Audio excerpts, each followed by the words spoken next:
Welcome to Real Talk for Women, an early morning mentor platform led by Amanda Leroux. A safe place for honest conversation that lead to healing, freedom, and growth. We journey from brokenness to wholeness, from shame to identity, and from confusion to clarity as we discover our true identity, purpose, and a walk with our kingdom calling. If you are ready to live in alignment with heaven, you're in the right place. Enjoy the session. Living from inheritance, not from performance. So I've started to speak on this topic. And last week session 8, I elaborated on the fact that inheritance is given. It's not earned. We need to receive it by faith.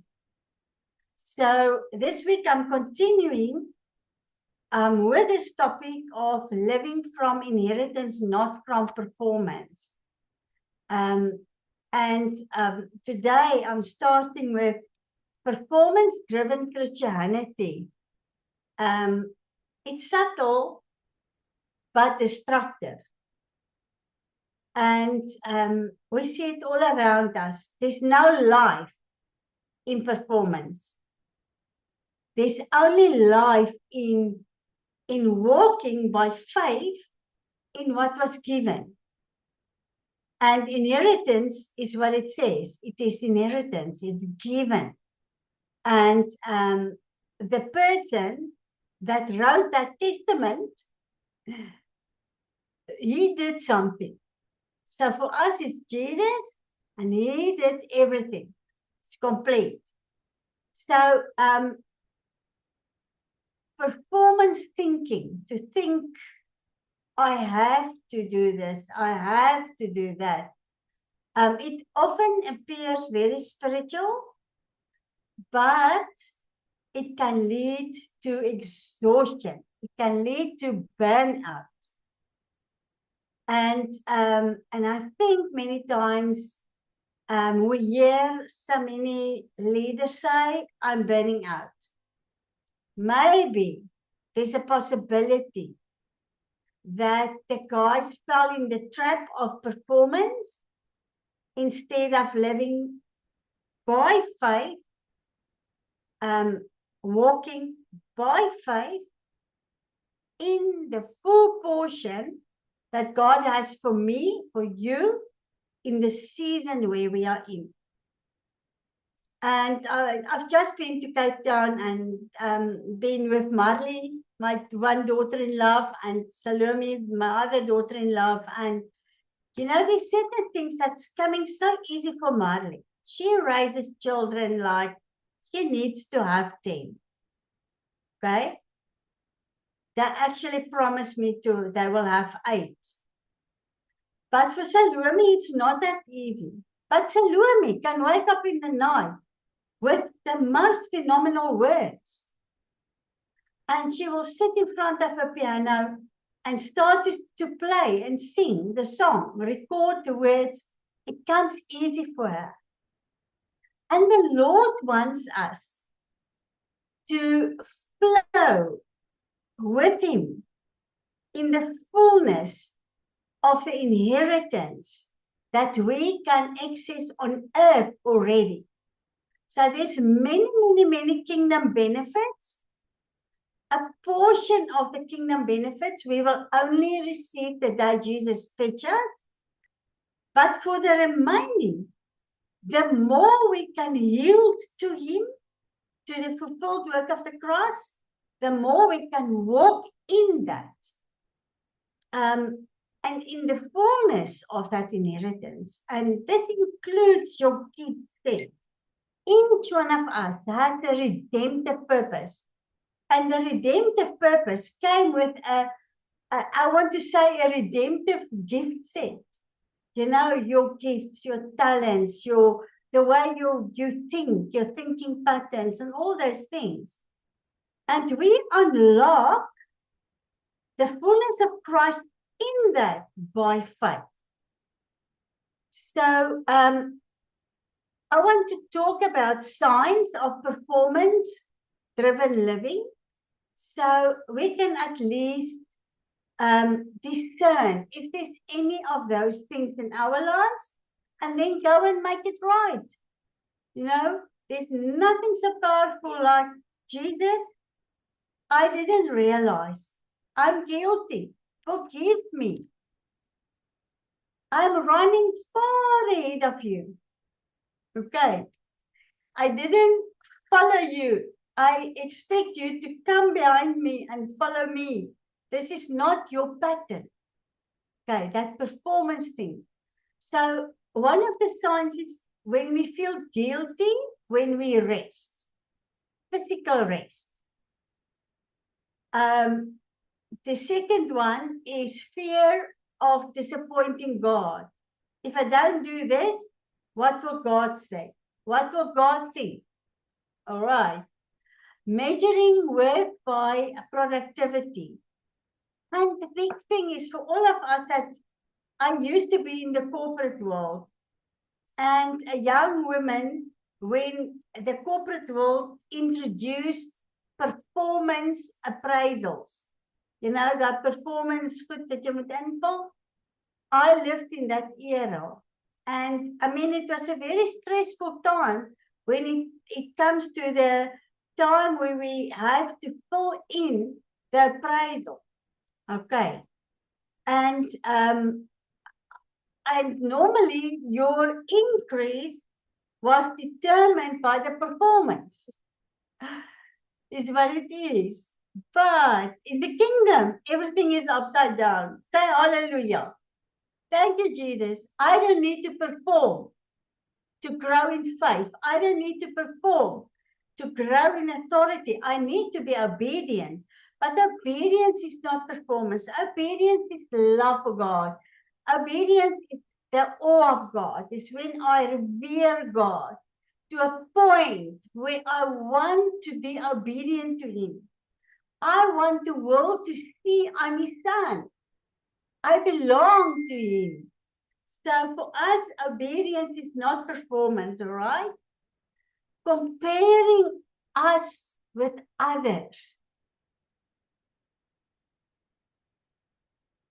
Listen to how a person preach and then I will never make it. Listen to how somebody pray, I will never make it.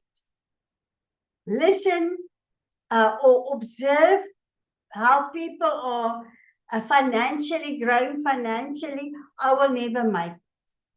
So this is a trap. Comparing is a trap.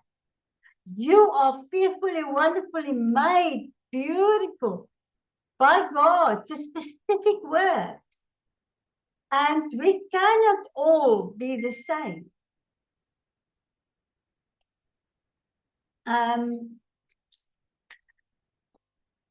So there is no shame in discovering that we lived from striving.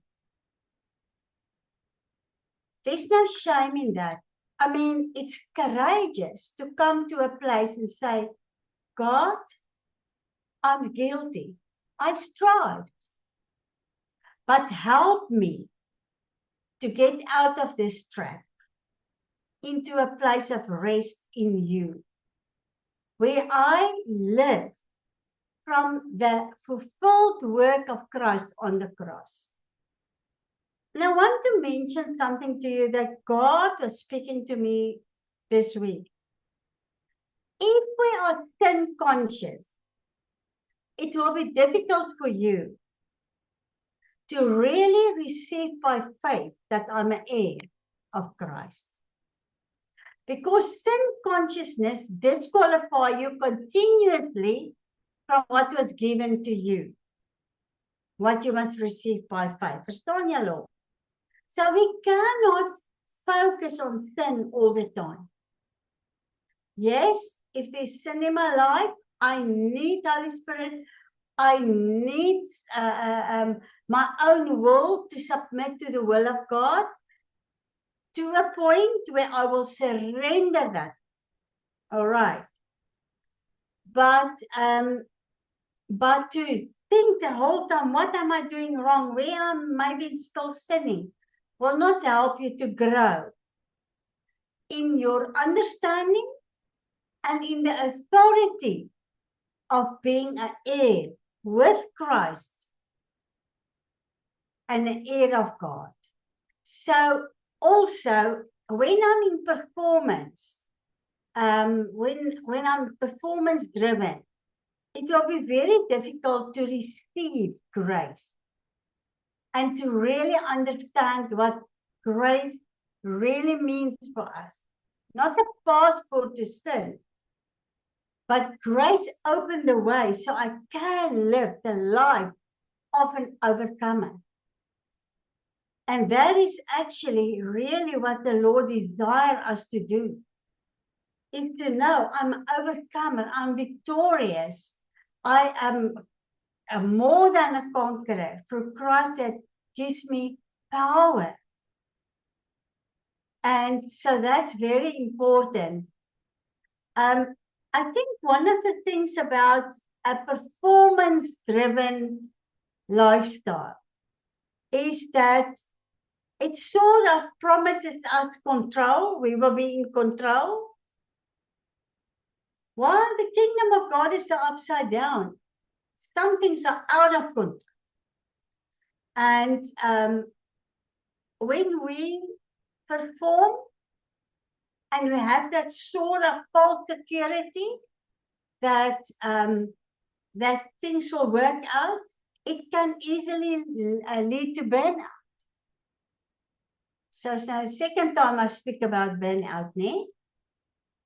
So Hebrews 4, and I will only read verse 9 to 11. Hebrews 4 speak about the rest. And it's very interesting when you start to study the Greek words and see what it really means. Like the Sabbath rest that it speaks about. And I will go into one or two or three of those words to bring clarity to us. What does the Lord really say to us? So verse 9 says, so there remains a full and complete Sabbath rest for the people of God.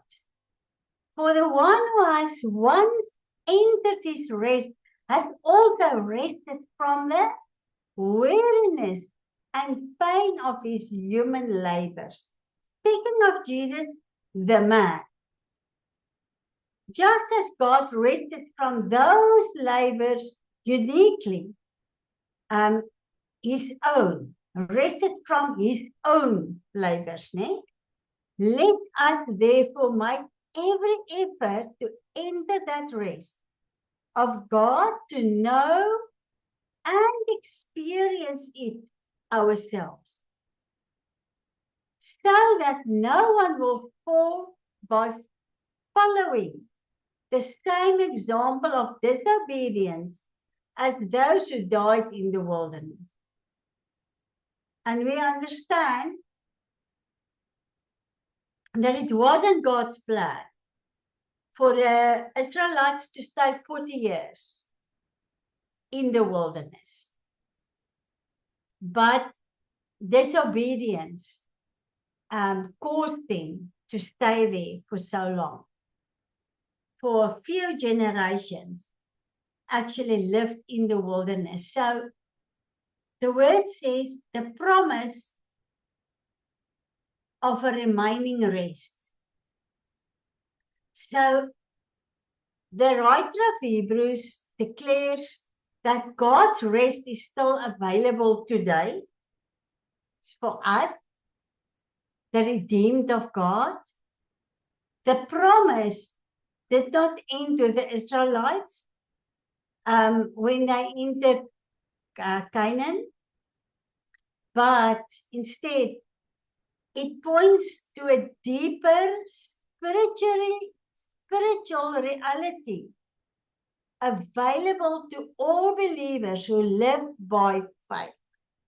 So the rest that God is speaking about, and this Sabbath rest is only mentioned once in the Bible, in this sense, and it's in Hebrews 4. So it points to a deeper spiritual reality. And that is available for each and every reborn child of God. Okay? Now, interesting that word Sabbath, in Greek is sabbatismos. It speaks of a Sabbath rest, the way we see it. It is also observant of the Sabbath, and it is a sacred rest. So it is spiritual, not so much physical than spiritual. So the word appears only once in the New Testament, emphasizing a unique kind of rest reserved for the people of God. So if we want to do this religiously, it will have no benefit. It's a relational benefit that we receive. It's divine rest. It is participation in God's own rest. And also, it is a state of spiritual alignment with heaven. To understand what Jesus did, what he completed, what we never ever have to do, is his fulfilled work on the cross. So it is not so much speaking of a physical rest. And this is very important, but a life lived from God's finished work. What the Son of God, Jesus, our Messiah, did. So for us, that rest is not passive, couch potato, sleep your days away. No, no, no. It is a life lived from the finished work of the cross. Where I know, I don't need to pitch off with a plastic sword. The word says the battle belongs to God. I can pitch up with the word of God, my sword. But I don't need to perform to add anything to the finished work of the cross. So he said, entering God's rest. So this is in verse 10, okay? Now, the Greek word is katapausis. Waar kom die woord pause vandaan? Katapausis. Exactly as you spell. The way you spell pause is just pause it, S-I-S on the end. So it's a place where you and I have to make a decision by faith, trusting God. I'm going to enter this fulfilled work of the cross rest. Where I come to a place where I understand I don't need to do anything to enhance the cross work of Jesus Christ. But I can live from this place of rest. Where I don't need to perform. I just need steps of obedience. Performance is to make the pastor happy, or your husband, or your wife, or whoever. Or your cell group, or whatever. But to live from the rest is to stop activities. That's dead works. That's what it is. It's not led by the Holy Spirit. It's not required by God. It's not one of the things he predestined me to do. I'm just doing it to please people, or to be in, or to show people my spirituality. And in heaven, it doesn't work that way. The more busier is not more spiritual, necessarily. So, this word appears several times, this entering God's rest, in Hebrews 3 and 4. So, speaking of God's rest after creation, also the promised rest offered to us as believers. So entering God's rest means ceasing from self-reliant striving. Self-reliant striving. So as believers, we have to stop attempting to produce righteousness through human effort. We receive that by faith. And instead, we need to live from the finished work of Calvary. So just one example that's coming back to me, because I dealt with it on different levels yesterday. Jesus said, I became a curse so that you can be free. So now I can toil and focus on the curse, See how I can get the curse away, how to get the curse away. While I'm the redeemed of the Lord, I'm his co-heir. In other words, there is storehouses full of blessings. I must choose. Toil, try to make myself cleaner, whiter. While he says, the blood wash me as white as snow. So I can come and stand. I led somebody in a prayer last night, one of my staff in Malawi, stand under the blood shower of Christ. How do I do that? Jesus, I'm guilty. Forgive me. Real understanding what I did, what he did to the kingdom. And the blood washes me, showers me, and it makes me as white as snow. It's a huge difference between toiling, trying to clean up myself, and come surrender to the fulfilled work of the cross. Ek hoop ek verduidelik dit dat julle kan verstaan.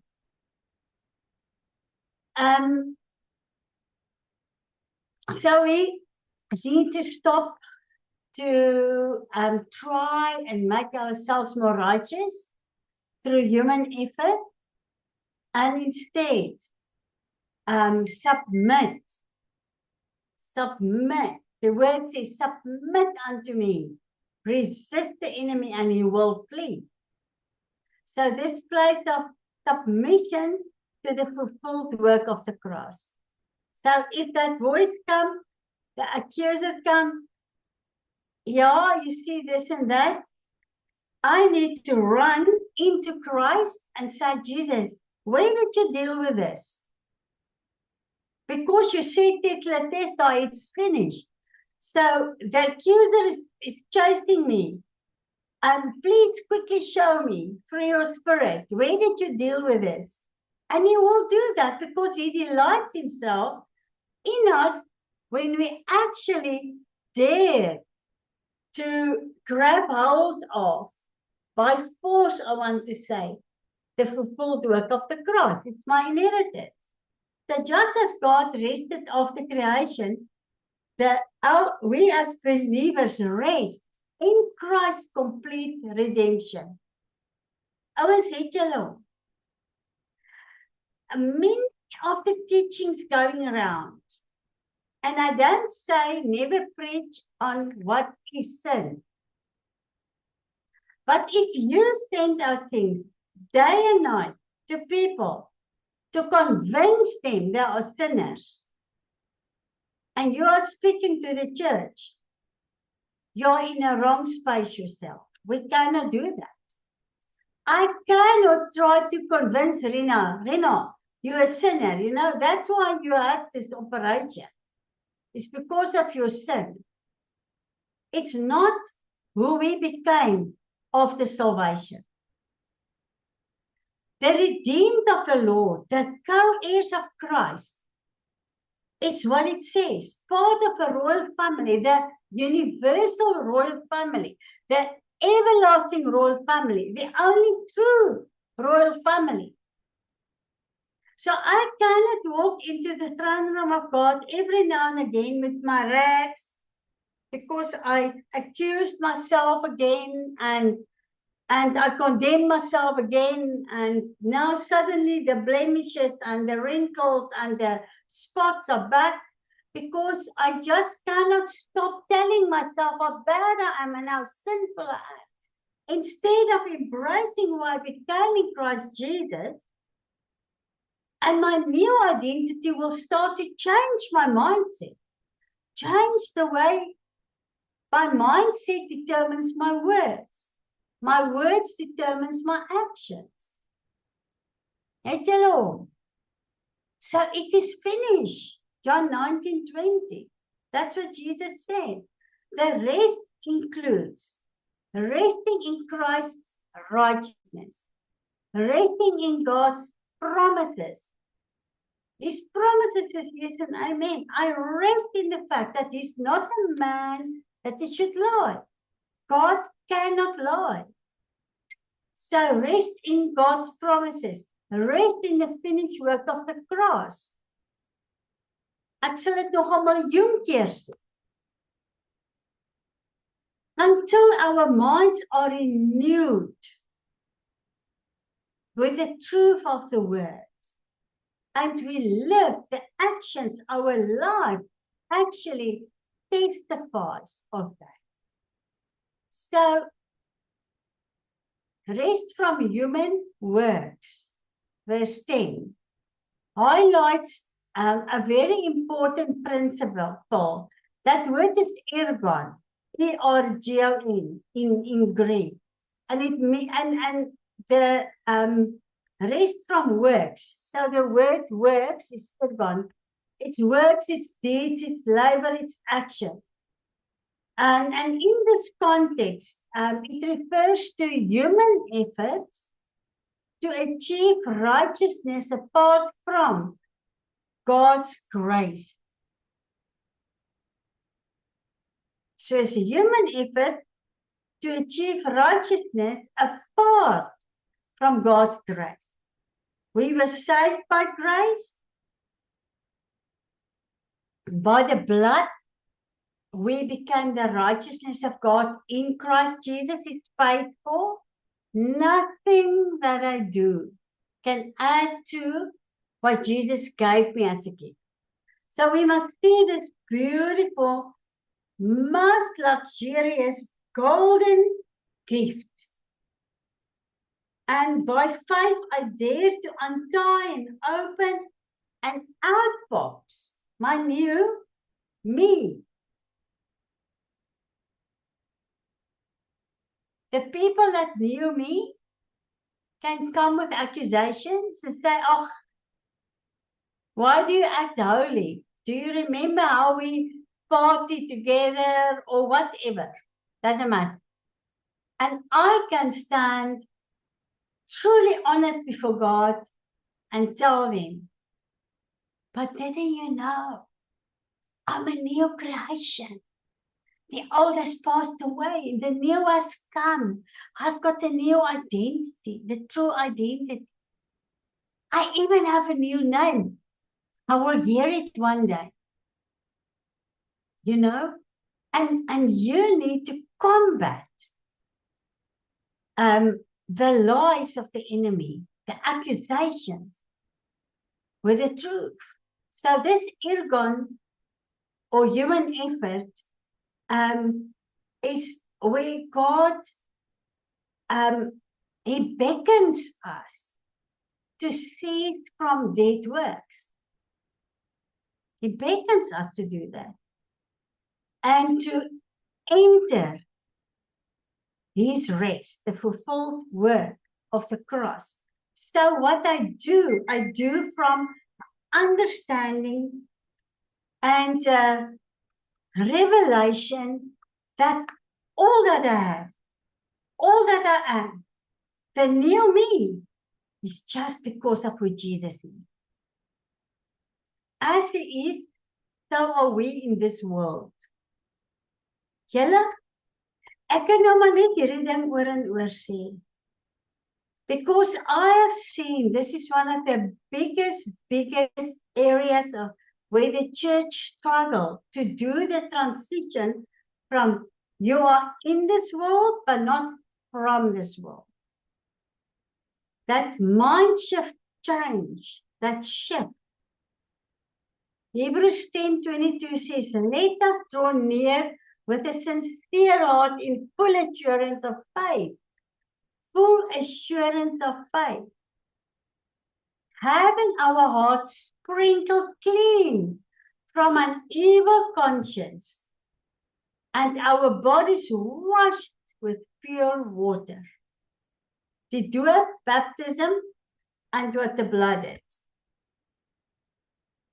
And the word says, the Spirit of God testified with word and water, with blood and water in heaven.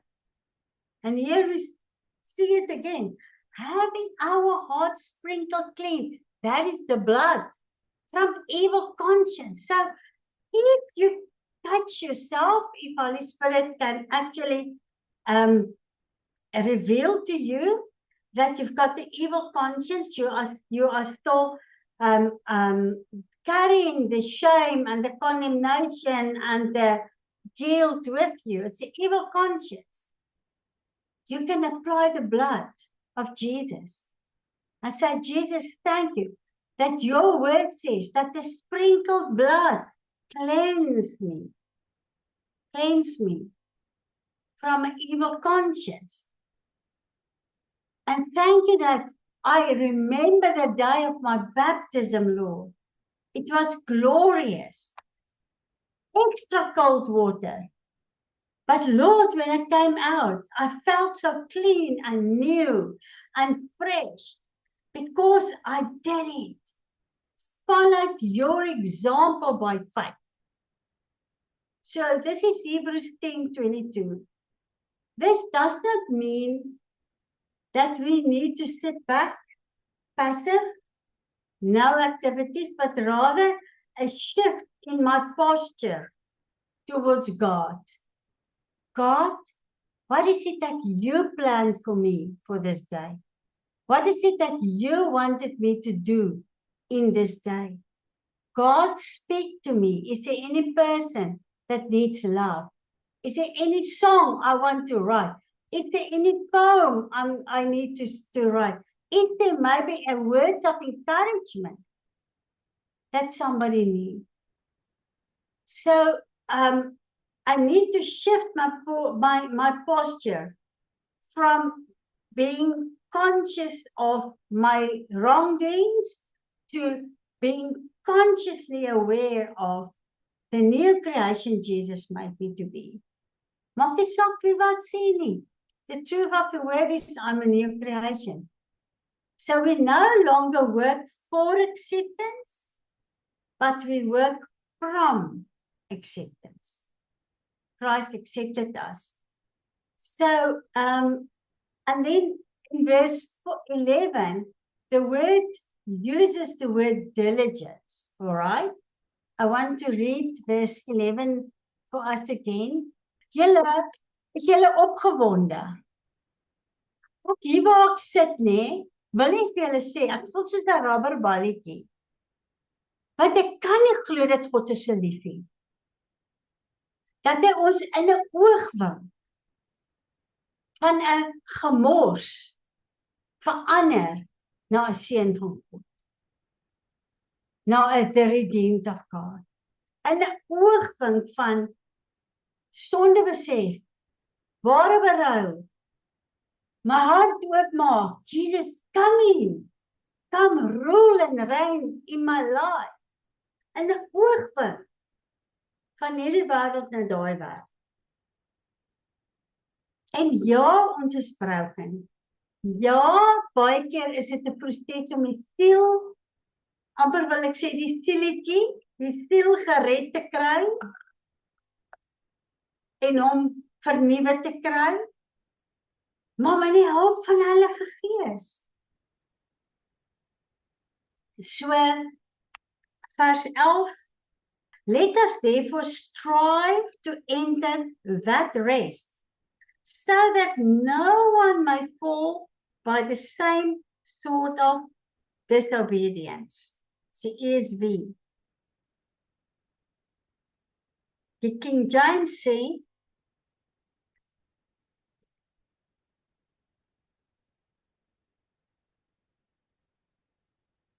Let us labor, therefore, to enter into the rest, that rest. So it klink soos 'n paradox, is dit nie? But this word labor or be diligent to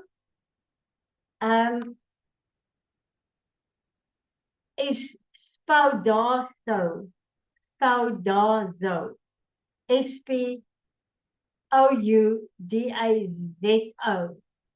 to be diligent, eager, earnest, to make a very effort to enter the rest. Let us therefore make effort to enter that rest.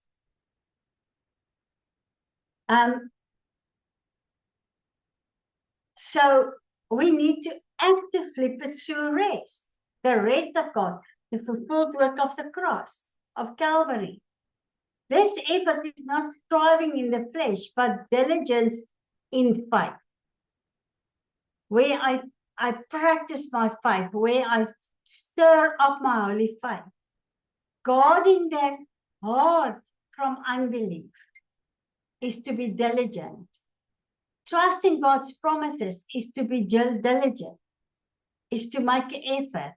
Remaining aligned with heaven's perspective is to be diligent. So it's not labor like I have to prove or have to perform or have to tick all the boxes, step 1 to 10. No. It is to diligently pursue aligning with heaven's perspective, how God sees me. So the wickedness or the wilderness generation failed because of unbelief. That's what the word says. So unbelief opposes my rest. Unbelief opposes me entering the rest of God, okay? So the Greek word for unbelief is apeithia. A-P-E-I-T-H-E-I-A.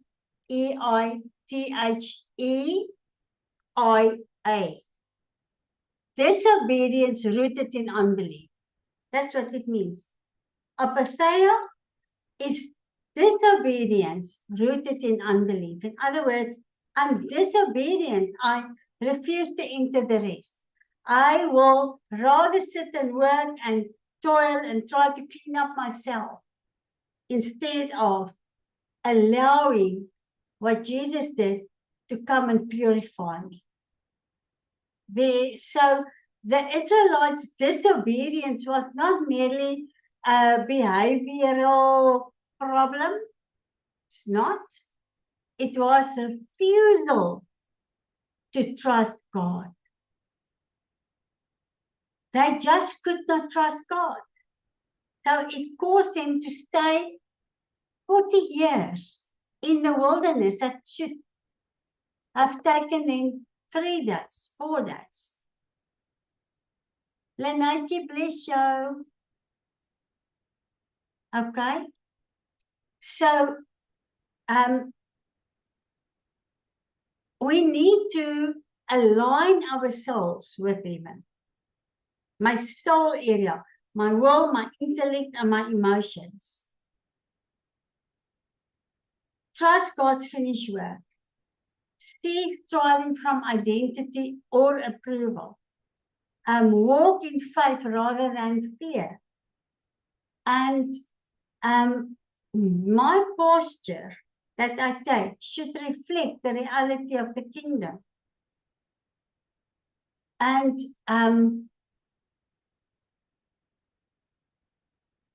maybe very important to remember that God's perspective, God's realm, operates from completion, not from anxiety. There is no anxiousness in the heavens, in the heavenlies. Nobody in heaven is anxious. Not at all. Okay. So we need the faith expressed through trusting God, and the trust is in God's completed work. So just to summarize this, Hebrews 4 is an important chapter to study. It teaches that God invites his people into a Sabbath rest, a spiritual state where believers live from the finished work of Christ. Entering the rest involves ceasing from self-reliant works, from ergon, okay, and trusting fully in God's grace. So, although it is a rest, we as believers must diligently pursue it. That spodazo, diligently pursue the rest by guarding our hearts from unbelief. So unbelief is the enemy.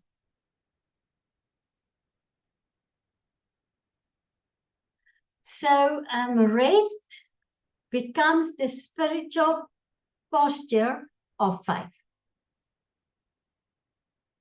So how will I know my faith is really in action?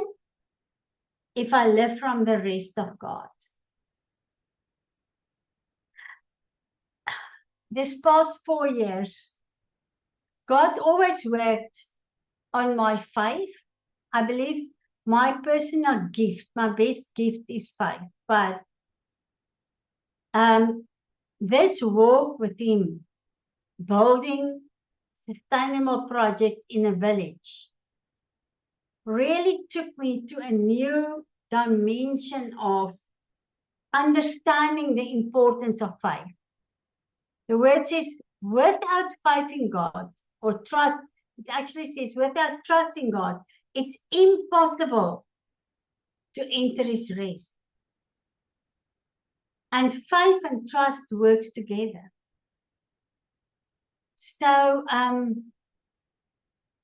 biblical rest is not inactivity, but it is trust-based living. Rest flows from faith in God's finished work. Striving reveals unbelief, not dedication. Rest allows God's power to flow.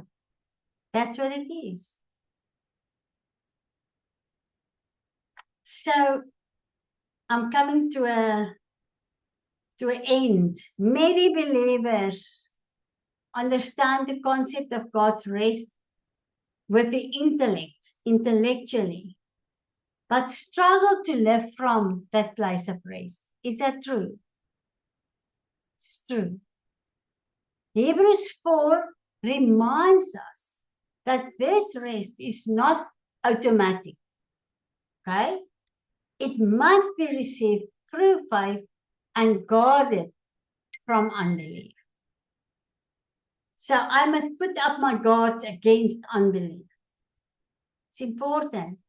Rest begins when we surrender the burden of self-reliance and replace our full trust in the finished work of Christ. And we see that in Matthew 11, verse 28 and 29, that says, "Come to me all who are weary and heavily burdened by religious rituals that provide no peace. And I will give you rest, refreshing your souls with salvation. Take my yoke upon you and learn from me, and you will find rest." Isn't this powerful? Renewal, blessed, quiet for your soul. So what does he say? Take my yoke upon you and learn from me, and you will find rest. So we need to yoke with Jesus. His yoke is soft. Jesus does not invite us merely to work for him, but to walk with him from a place of rest. Julle, hierdie is iets wat ons moet pursue. So when we live aligned with heaven, our identity, security, and purpose no longer come from our efforts, but from Christ's complete work. Amen.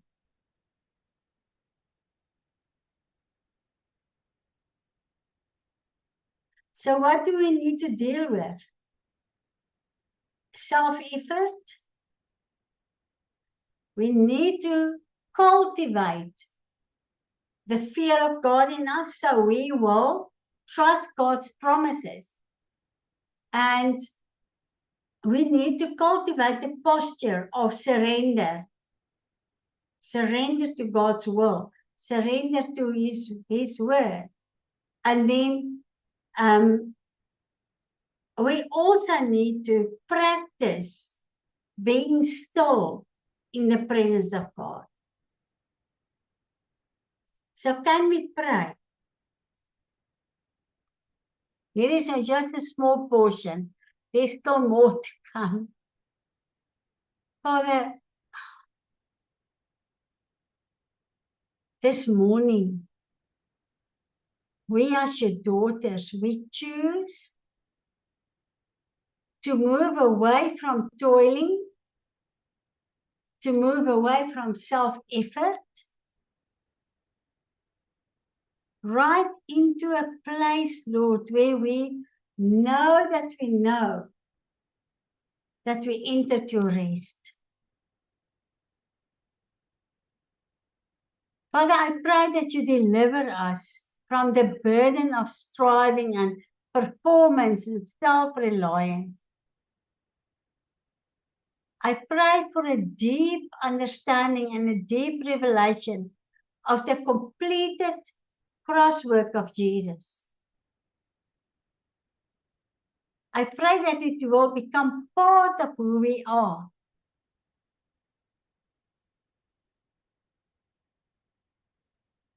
Lord, I want to ask you that you guard us. Guard us, protect us against unbelief. We repent this morning, Lord, and ask you to forgive any one of us, Lord, for harboring unbelief rather than trust in you. Deliver us from this evil force. In Jesus' name. We want to align our minds and hearts and our lives with a rhythm from heaven. The sound that's in heaven, Lord, we want to release that on earth. In Jesus' mighty name, we pray. Amen.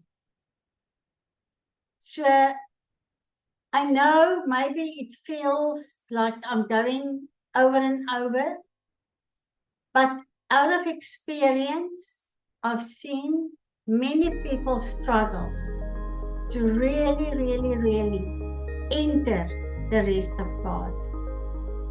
And I trust that the Lord will help us all to live from His rest.